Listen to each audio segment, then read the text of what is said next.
Welcome to another edition of Carnivore Bites. I'm your host, Jeff Sherman, along with Dr. Eric Lopkin. And we've talked about this on several occasions in terms of the constituency of the traditional constituency of the Democratic Party, one of them being Jews, and also Biden's weakness. I think this little discussion point goes with both of them. And let's first talk about Biden's weakness. He called Netanyahu, told him to chill out, if you will, ease up. And what did Netanyahu say? Yeah, no, Biden and Netanyahu had a conversation. The quote that is being reported is that Biden said he expected significant de-escalation. And Netanyahu told him essentially that that's not going to happen until Hamas stops firing missiles at them. Yes, which is relatively logical, I would believe. I think that, again, Biden's being put up to this. I think that Netanyahu knows he's weak. And I also think that he knows that what are the repercussions, Dr. Lopkin? There really aren't any repercussions to Israel. Biden's been not going to pull completely useless. Right. He can't pull any aid or anything that we give to Israel. No, that would be it would be over for him. Yes. A week ago, he was on Israel's side. He came out saying Hamas was a terrorist organization, defending Israel. All of a sudden now, he's expecting a significant de-escalation. Because he's not in charge. There's moments of him being the old Joe Biden, not that he was any Mensa candidate, but a relatively moderate Democrat who probably did support Israel. And now he's just a puppet being pulled, like that whole Keystone. The old Joe Biden easily would have let the construction continue, but he's not calling the shots.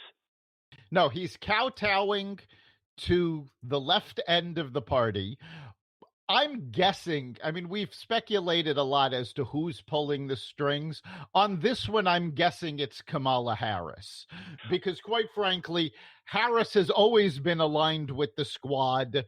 And, Tlaib is up in arms. She's Palestinian. She's gone out talking about how her parents still live there and how Israel is targeting Muslim holy sites within the Gaza Strip. Of course, she always leaves out the fact that Hamas is stockpiling weapons at these holy sites. Yes, I don't think I'm not sure. Kamala's playing a role. I think it's more of Susan Rice. That's possible. Yeah, but it's not him. It could be Colonel Clown. It really doesn't make a difference. He's not in control. And the bigger issue is now, which is fascinating to me, is that you're saying the foreign press is now starting to challenge him. Yeah, well, take a look at this situation. Hamas didn't take Biden seriously. Oh, God. Now Israel's not taking Biden seriously. The foreign press has been going after him for weeks now, calling him out for having dementia, literally dementia? Weak. Dementia? Well, that's what some of the media reports are saying. Well, it's true. So yes. the big issue is, how long can our press cover for this? I don't see it happening forever. Not that they don't want to. I don't think it's going to be happening too much longer, because over the past week, CNN, of all places, started sort of hedging when they were defending Biden. There were a couple of people on the network talking about how weak he is. So if CNN is sort of backing away from Biden, Fox was never in Biden's corner. It's only a matter of time before the rest of the American media starts going, all right, we've got to admit it. He's weak. He's made us a laughing stock. Okay, but whose fault is that? They're partially responsible. The toughest question they asked him was, do you like pistachio or vanilla? Yeah, they were lobbing him softballs all through the campaign. They did not do their job. And now we are all suffering for it. And again, we're an international laughing stock. And the decline of America is going to accelerate under him. I mean, I think actually, for all Trump's failures and misgivings, uh, um, emotional deficits, I believe that he put the brakes on America's competitive decline. And Oh, this clown. Trump absolutely slowed our decline, despite the fact that he is a questionable human being. Yes. His policies were fantastic for America. That is true, and I blame Americans for being stupid enough to say, "Oh, like I never liked the guy. I think he's a creep." How does that sound? He's cheated on every wife. Who even knows? You know, he's morally bankrupt. He's got emotional problems. I'm not a psychologist. I don't care to be one. But his policy, who cares? You're not marrying him. He's not your best friend. What do you care? Right. You should. I mean, I don't get this. Be voting for policy. Yeah, well, they did that with personality, and they failed to do it. And they did that. They failed on it all the time with George W. They voted for him because you could have a beer with him. Well, how'd that work out? Well, no, I'm going to defend America on that. Well, first of all, America was very split on that one, but I think Gore's policies were worse for America than Bush's would have been. Remember, whatever policies Bush had in mind, everything got tossed by the wayside after 9/11. True, but his 9/11 performance, that's another carnivore bite, but that wasn't a apex of American decision making either. But the point is, now we're left, at least in a crisis. I could count on George W. I really could. I mean, he could make a sound decision if needed. If we're going to be in a crisis sooner rather than later, it's not his fault. It's not Biden's fault. Does it scare you a bit, especially having young children? That what is your degree of confidence of him ever responding in an adequate fashion? Oh, I have absolutely no confidence in Biden on anything. I don't honestly believe he's making any decisions. And I think what's more frightening is that Pelosi and the leadership in Congress have actually questioned whether or not he should have the nuclear codes. This is who they backed. This was their party's candidate, and they don't think he's competent to have the nuclear codes, yet they backed him in the election. But what does it say about their love of America, America? Well, I've said this for a long time.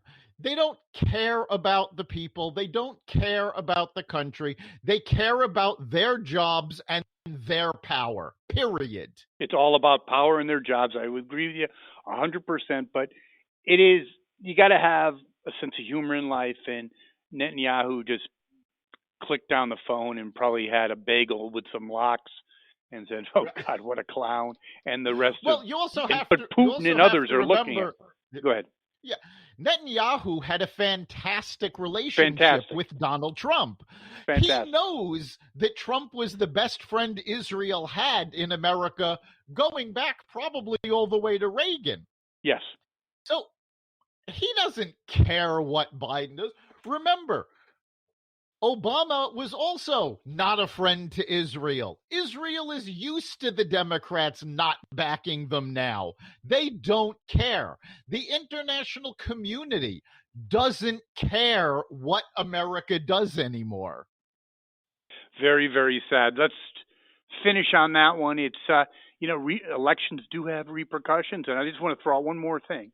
We could have been in the greatest recovery ever. And it would have been. It's a recovery. Could be okay. We'll see. I think there's some inflationary pressures. But the only thing holding this back is Biden. Companies saying, should we really hire more people? There's more regulations coming. Could be a quasi-Green New Deal. That's what's happening. Isn't it correct? People are very concerned about the legislation that the Democrats are trying to push through. I mean, fortunately, the Democratic Party, and this is not the first time this has happened with the Democrats, but they're actually at each other's throats. So they might not be able to come together well enough to actually screw the country over. I think that's our only hope. Yeah, they're talking about this big infrastructure spend, except as of right now, they don't actually have the votes to pass it. Well, one more thing. You're really good at this, Dr. Lopkin. Any moderate Democrat is probably committing political suicide, like Manchin or others, to vote for such a monstrosity. Yeah, the moderate Democrats are not in favor of all of the extra spending. They're not in favor of raising taxes. So, the left is not getting their way because, let's face it, everything they've been trying to push through, they're trying to push through with no Republican support. Well, fortunately, the moderate Democrats have been siding with the Republicans. So a lot of these ridiculous things have not gotten out of committee, they're passing the House with no problem because the House is completely controlled by the Democrats, but they stop at the Senate, and the Senate has been halting them. That's why the Democrats were trying to ram through getting Washington, D.C. made a state so they could have 2 extra Senate seats to get all this stuff passed. Well, thank God it didn't happen. Dr. Lopkin, great. We'll be back live this Friday at 4 o'clock with Carnivore Radio, and our listeners can call in, join the conversation. Dr. Lopkin, always a pleasure. That's right. You can listen at blogtalkradio.com/Carnivore Radio Friday at 4. We'll see you then. You've been listening to Carnivore Bites, part of the Exvadio Podcast Network. You can catch us every week on carnivoreradio.com, exvadio.com/podcasts, the Apple Podcast Store, Google Play, Spotify, iHeartRadio, and wherever you find podcasts.